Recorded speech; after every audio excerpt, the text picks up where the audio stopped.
Today, I'm going to be pulling a transmission fluid filter change on a 2012 Mercedes GLK 350 X204 platform, a 722.9 transmission, rear wheel drive. And this is what you're going to need to be able to do that. You need your ratchets. You need a 6mm hex for dropping the drain plug. You need an E10 for the bolts in the transmission pan, a new filter, 7 quarts of fluid. Make sure you get the right stuff. There is an option on this transmission for low friction. Just make sure you get the right fluid. Go to a very trusted source. I suggest like FCP Euro, and look up the options on your own personal vehicle. I'll try to install a link on the description of this video that shows you how to do that, to check to see which transmission option you have, because it does change the fluid you need. So don't do it wrong. You could be building in some problems. You need a screwdriver. I'm going to be lazy and use a little impact tool. And in here is a new drain plug standpipe, which won't make any sense at all until I show you what that does. So just stay tuned. My apologies, I forgot to mention this earlier. This is another absolutely necessary part of this process, and that's the this little thing screws in place of the drain plug and gives you this nice hose, which, as you can see, is the right diameter for being forced into your fill tube. So I suppose you could probably figure out a way to do it without this, but you don't really want to. Order one of these before you do the job. And in preparing for this job, you really do need to get a fairly large drain pan. And you also want to put down disposable, in this case, rug, because believe me, you're going to be taking a shower in old transmission fluid. There's just no way around. This is not a clean job. You will spill some, so make sure you cover up anything you want to keep clean. Okay, the car is up on jack stands. I don't have it particularly high. You can see the rear wheels are just barely off the ground. That's just enough to get access. You don't need this thing in the sky to reach this. It's not very difficult to get anything done in there, so that's plenty of clearance. And next, I'm going to show you what else you need. There are several ways to skin this particular cat, but I find this by far the easiest. This is just a cheap fluid pump, Harbor Freight. It does the job. It's cheap. It's easy. You'll see how it works later in the video, but this saves you buckets of time over the other options. So you really want to have one of these, and for what it's worth, I keep this one just for transmission fluid. For German cars, so that it does not get contaminated with oil or any other fluids that I might be using in my car. So you might end up buying a couple of these to do everything you do. Okay, first step, remove the drain plug. And again, 6mm hex. Should not be crazy tight at all. And this is your first baptism with transmission fluid, so get ready for it. And this is a 159,000 mile car that I just picked up as a project, and you can see the fluid doesn't look horrible, but it's certainly not clean. It's definitely due for a change. And significantly, okay, there it goes. I was afraid it was going to drain more than that. And the reason it shouldn't drain more than that is because there is a standpipe that's standing up inside a hollow tube that goes up, and it ends at the level that the full pan should hold. So that's how you actually fill the transmission through the same hole. So that's how it's a clever system. It works, but you've got to get that that standpipe out of the way if you want to fully drain the pan. And trust me, you want to drain the pan, because otherwise when you take it off, you're going to be wearing the entire contents. So just reach up in there and kick it to the side with a screwdriver. And that's really all it takes. And then it's just a matter of waiting out the draining process. All right, still draining. Some minutes later, just down to a slow drip now. I can put the plug back in to stop it, and then drain the, go ahead and empty the pan, because that's about all we're going to get out. If you notice, the drain plug isn't really the very bottom of the pan, so there's actually quite a bit of fluid left in that pan. There's no way around that, but at least it's not going to be gushing out from all corners whenever you drop it. So I'm going to empty the pan now, and then come back and start taking the pan off. All right, I'm going to put the plug back in, just finger tight. Okay, and you don't really need the pan right in your way right now, but you will whenever you drop the pan. So next step is to take the 6 bolts off that hold the transmission pan on, and make sure that all of your the little keepers that these bolts hold in place are the same. If there's any different, notice where that goes. Some models will have a different device that's also got another mounting hole for a heat shield or something like that. So just take note if any of them look different as to where it goes.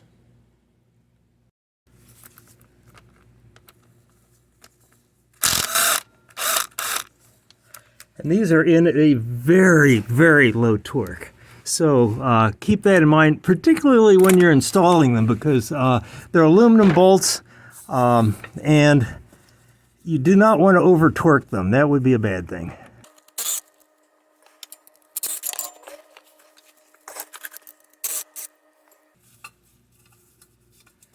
And that's the one that has the heat shield on it. I just managed to not be able to see it because of my angle here. I'll show you what that looks like.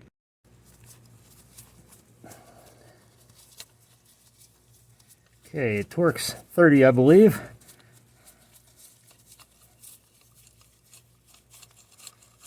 And that'll get that out of your way.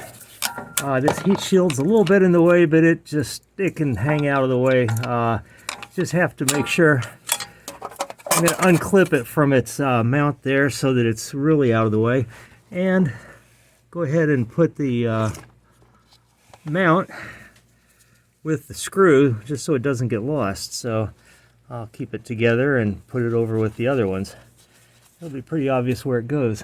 Okay, so now I've got the 4 corners loose, and it's just a matter of releasing the center 2, which is where it's going to get messy. So I'm going to reposition for that. And here we go. Get the far side.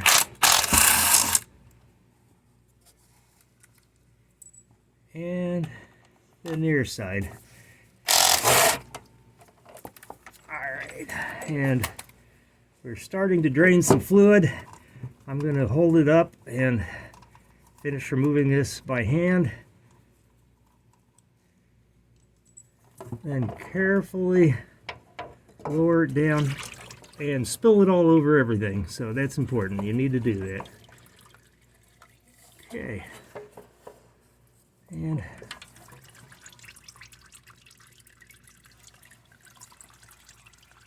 like I said, you don't really want to have anything down here you don't mind getting dirty.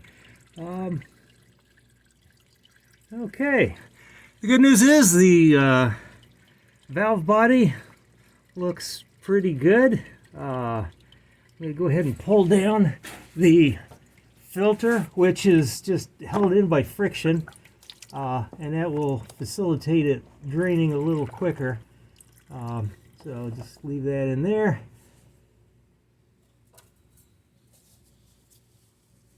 All right. And now it's going to proceed to drip for the next century or so. I'm going to pour a little bit more out of the pan. And then take the pan out where we can get a look-see at it and see what we're dealing with here. And this is the pan, and the really beautiful thing is I am not seeing any metallic bits and pieces in here.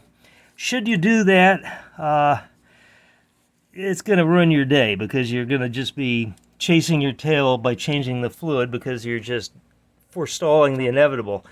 Now, one of the interesting things about this is the Mercedes smartly included a couple magnetic, well, they're just magnets, really, is all they are, stuck down here on the end.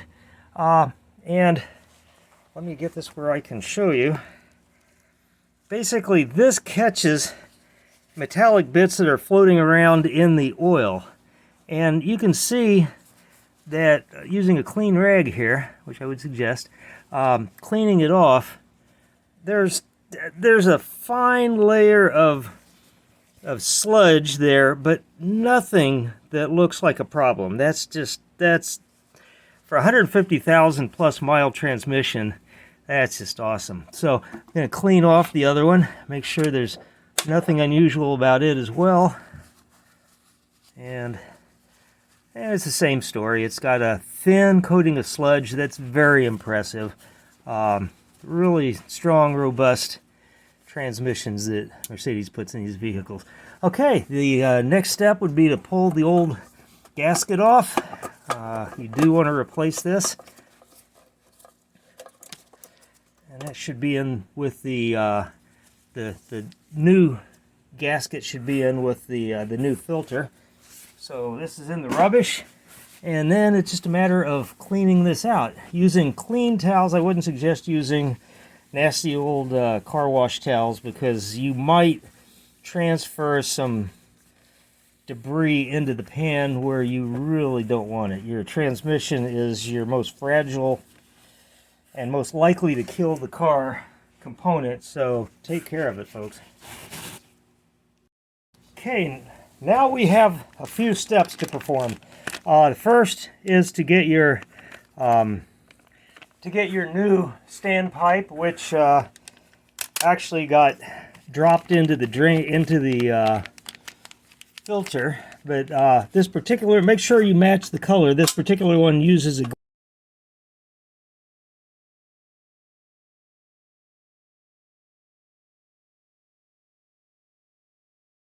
green. Some of the older ones use a white or a black standpipe. This is where your fluid will be when it's full and at 45 degrees centigrade. So you pump up the fluid, it flows into the pan. And you can see it's actually higher than the edge of the pan. So that's why you drain it before you drop it. And then you just need to figure out which end is which on this, on your new. It's been folded just a bit in the package, so it takes a little bit of thinking, but basically it should just push down onto the lip of the pan, forming a nice tight seal all the way around until you do that. So again, because it's been packaged in a smaller box than the pan, it's going to be a little bit twisted, but that's fine. It's in there. The next step is to take your now freshly clean and really get them clean. You don't need to scare yourself next time you drop this pan and you don't want to see any extra material on them. So clean them up, stick them back on there. I suppose you could put extra ones on, but I doubt it really would matter. So the pan is now ready to go back on.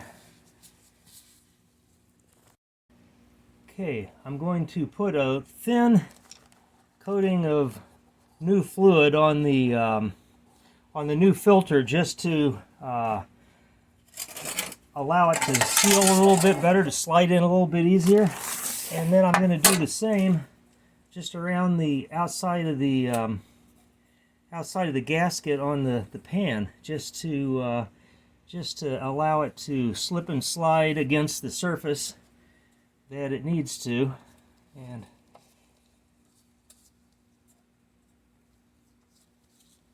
that'll keep things happy. And letting this sit for a while is not a bad thing. That'll let it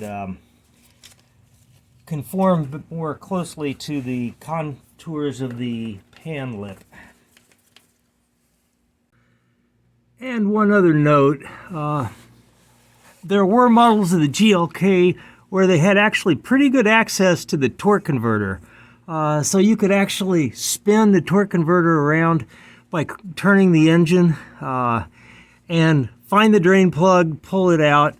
On this model, if you don't have a big rubber plug here, it's just going to be a pain in the butt. There is a way to do it. I'm not even going to bother showing you because I would never go to the trouble. It requires enlarging an existing hole in the aluminum, trying to just work through an impossibly tight spot.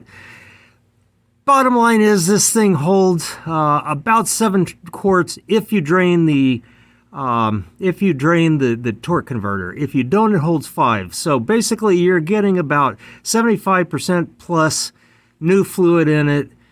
That's fine. Just change it a little more often and the transmission will be much happier. So next time I might even be able to do a change without pulling the filter, and I'll create a video for that if I do it that way. So it'll be interesting, I promise.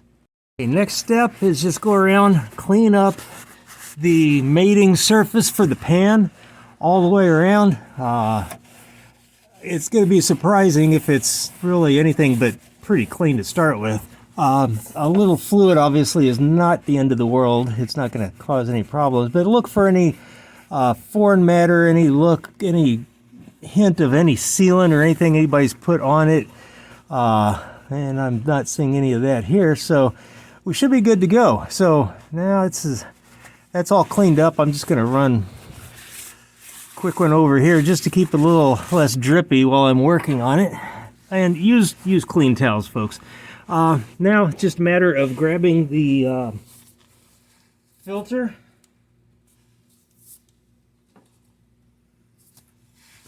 and pushing it up into place. Again, let's make sure that's clean. Visually it's perfect from here, but might as well make it a little better. And like I said, there's a little smear of fluid on there that pushes up into place. It's not super tight. That's how it's supposed to be. It's supposed to have a little give.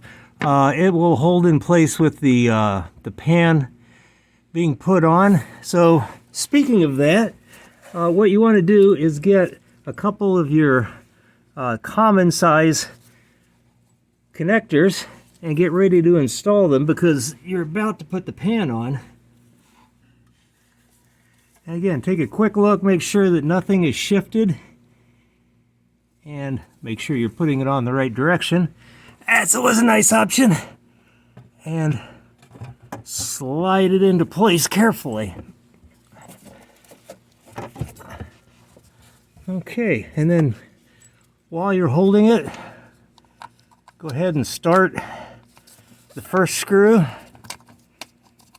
Again, you just want this one finger tight while you're working on them.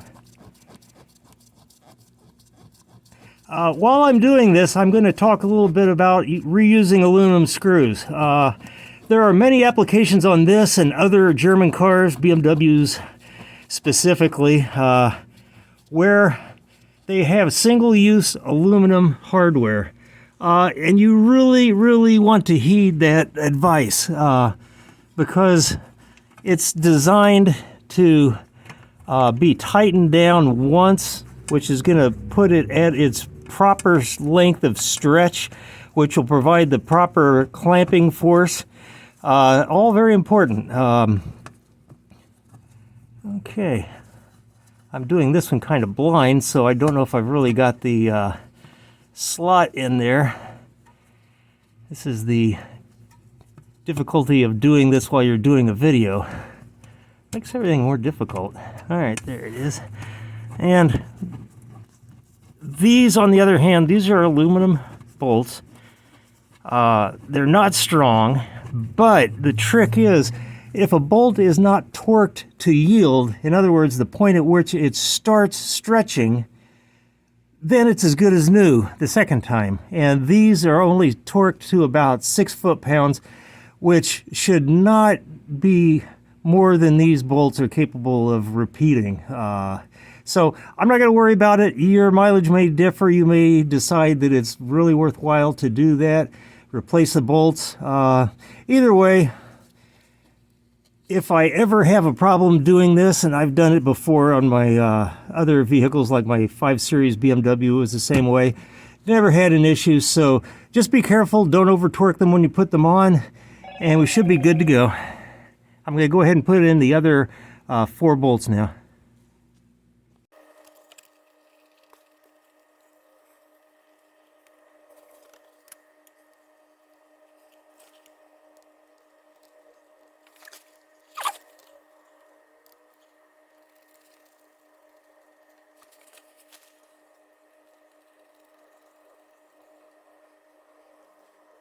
Okay, and this is the different one that has the extra screw hole in it for the heat shield. So if you did so, take the bolt out.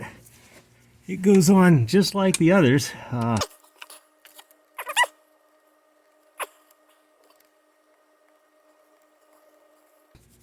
Take a look around, make sure the gasket looks good and centered, hasn't slipped. Because that would ruin your day if it has. So everything looks good, and I'm gonna go get the torque wrench now.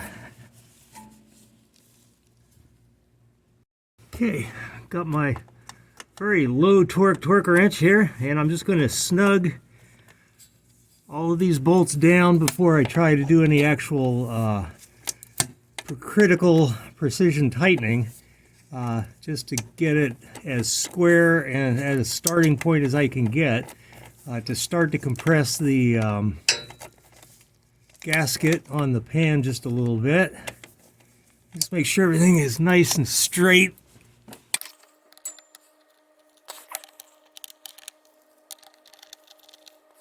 Okay, they're all snug, and the torque wrench I'm using, as you can see, is a very tiny precision beam style. I like the beam style, particularly for aluminum bolts like this. It doesn't allow for any misidentification of the click. You can really see the torque change as you sneak up on the point you're looking at. Again, looking for 6 foot-pounds, which is 72 inch-pounds, which this happens to be measured in, which is right in the middle of its scale, so it should be incredibly accurate. I'm going to move the camera down so you can actually see the process. But basically, I'm going to be doing the 4 corners, and then come back to the middle 2 in order. So here it goes.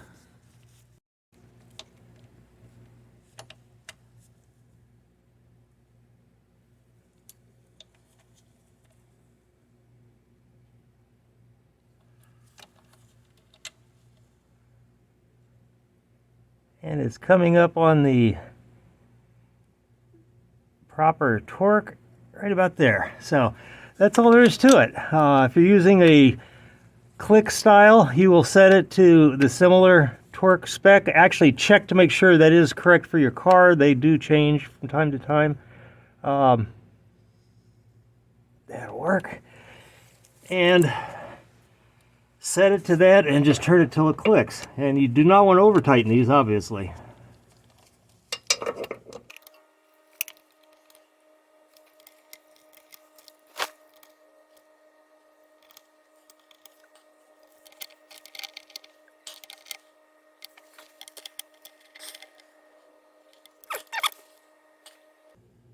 Yep, that looks good.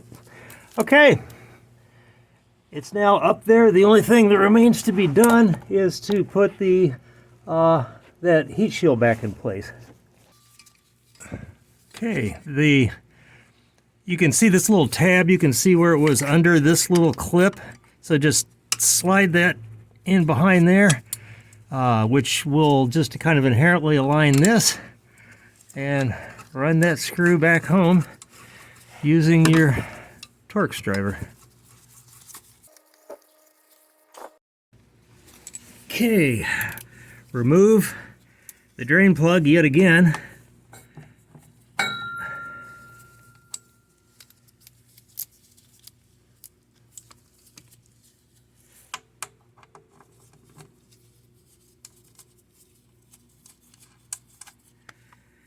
and insert the fill tool. And this is designed just to be finger tight, so nice and snug. And now connect it to your fill tube.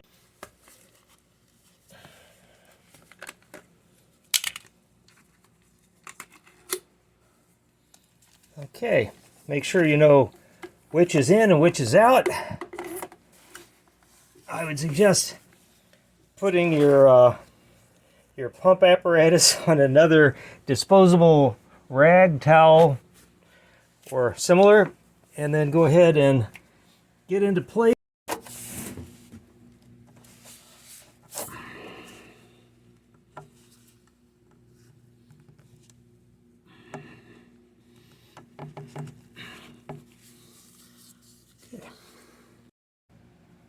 Okay, whenever you've drained the pan, removed the pan, not drained the torque converter, you should be able to put in 5 quarts of fluid and fill it back up to about where it needs to be.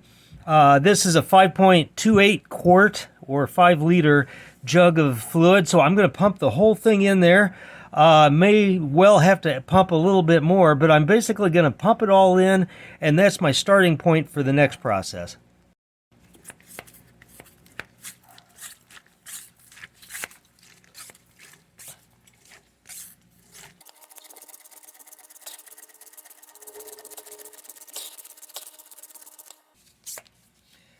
Okay, there's 5 quarts in the transmission, and any little bit I have left over in here I'll pour into one of the quart jugs when I'm done.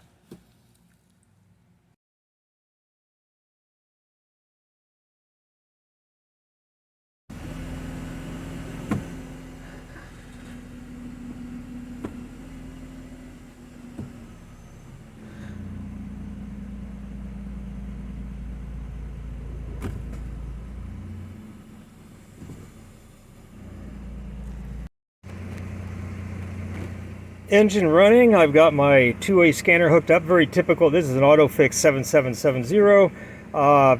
Pretty high value unit for the relatively minor cost. One of the things you can do is go to special functions and do transmission adaptations. And you want the top one, the adaptation data. You want to reset that.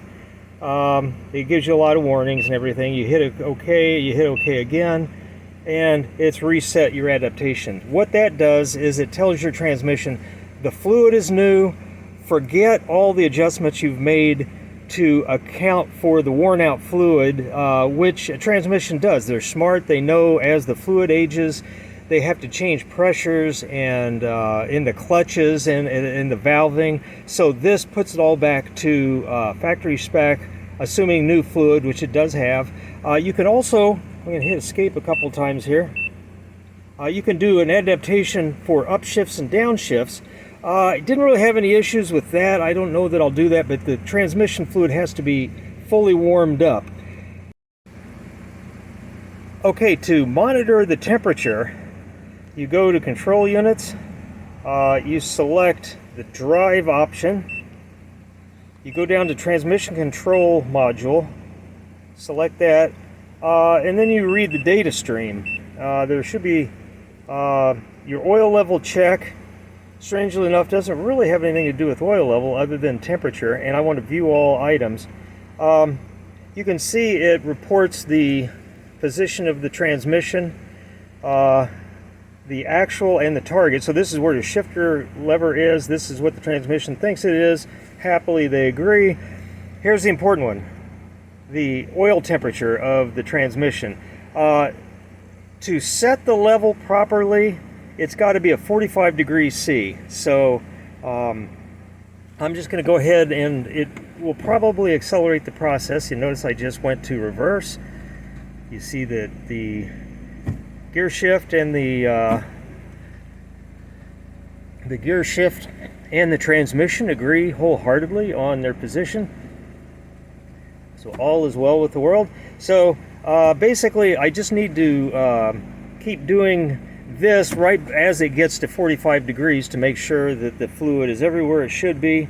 I know from experience it takes a while to get there. The engine's been running probably 6-7 minutes, maybe a little longer, and it takes a while to get to 45. It kind of stalls out as you approach 40.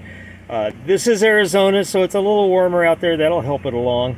I could turn on the AC and other tricks to get it up to speed faster, but I'm not in a big hurry. Once I hit 45, then we'll go back under the car and I'll show you the finishing process. One of the other options you have is to monitor the fluid level by monitoring the temperature of the pan, which is going to mimic it very closely.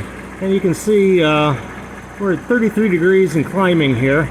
You want to try to get it fairly close to perpendicular to the pan to get your closest reading, but that's another very valid way to do it. Just wait till it hits 45 degrees here, and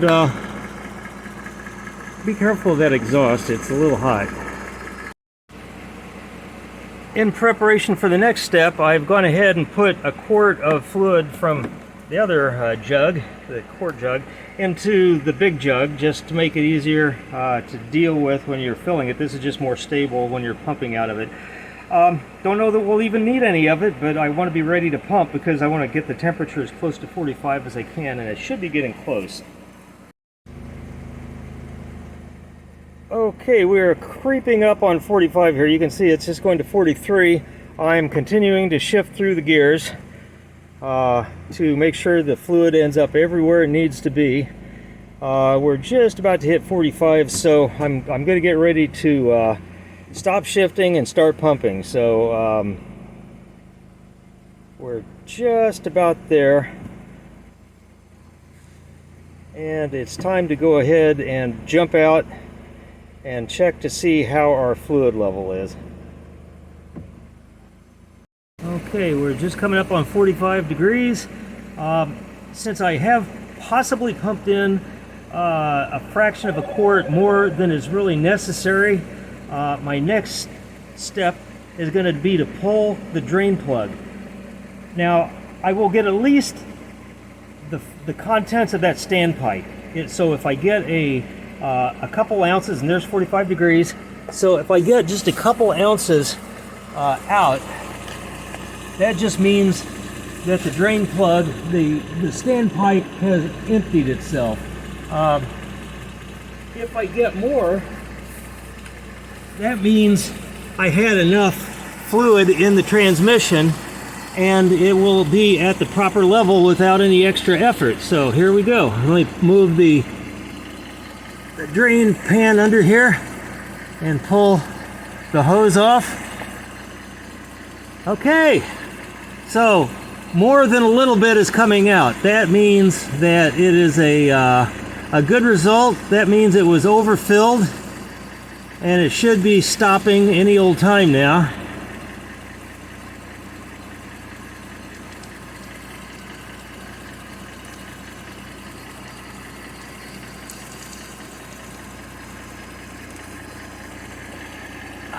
Wow. All right, full disclosure,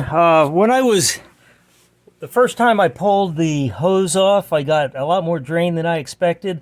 And that's because apparently I had not fully seated the standpipe inside the transmission pan. Now normally that means drop the pan, take 2 seconds to push it back into place, put the pan back up. I didn't want to do that. I'm lazy, so I had this, I'd actually fabricated this for another job, which actually was the headlights on the same model car. I just slid this up through the standpipe, took the fill adapter off, was able to hook it and pull it down into place. Just make sure all 4 quadrants were pushed down nice and firm. I felt it click into place. It worked. So the nice thing about that is it means if you want to do a transmission fluid change, you can drain at least a few quarts by pushing the standpipe out of the way, and you should be able to maybe put it back into place to refill it without dropping the pan. So it might be worth a future consideration.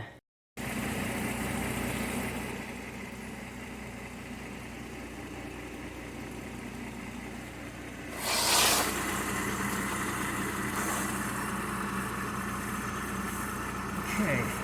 With the engine running, I'm going to pull this off. It's clearly right where it needs to be. That's just dribbling out. There's turbulence in the inside the transmission that is kicking up. It'll continue to spit just a little bit of fluid, even though the fluid is at the right level. So at this point, I'll just start the drain plug. Make doubly certain you don't cross thread this. That would run your whole day. Okay, now I just need to get the need to tighten it down to spec. Alright. And I can shut the car off now. I think I've created enough heat for one day. And then snug down the drain plug. It needs to be just past snug, not gorilla tight. It just needs to stop the fluid from coming out, and you do not want to strip it, or you'll be doing this whole job again with a new pan. So, okay, there you go. We are basically ready for the road for the next 50,000 to 70,000 miles. So, hope that helped.